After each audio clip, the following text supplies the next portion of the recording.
數以千計嘅澳洲人為咗健康選擇戒煙同電子煙。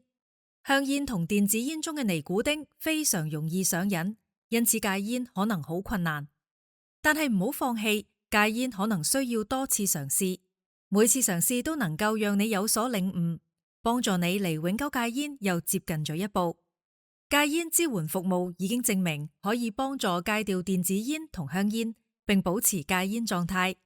戒煙嘅方法有好多種，好多人發現多管齊下效果最好。選擇適合你嘅方法，你可以瀏覽 quit.org.au 網站了解戒煙嘅提示、策略以及戒煙時會出現嘅情況。致電戒煙專線 Quitline 137848，與專業輔導員交談，佢哋喺助人戒煙方面有豐富嘅經驗，可為你提供保密嘅建議同支持。你可以要求佢哋喺適合你嘅時間免費回電俾你。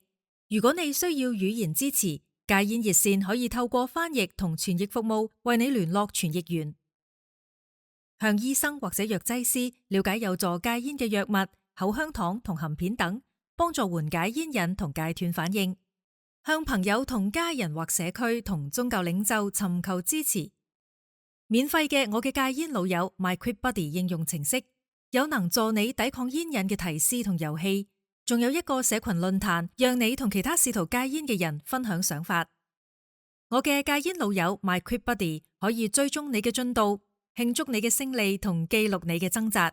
戒煙同戒電子煙，改善你嘅健康。戒煙永遠唔嫌遲。了解詳情可瀏覽 health.gov.au/giveupforgood/translated。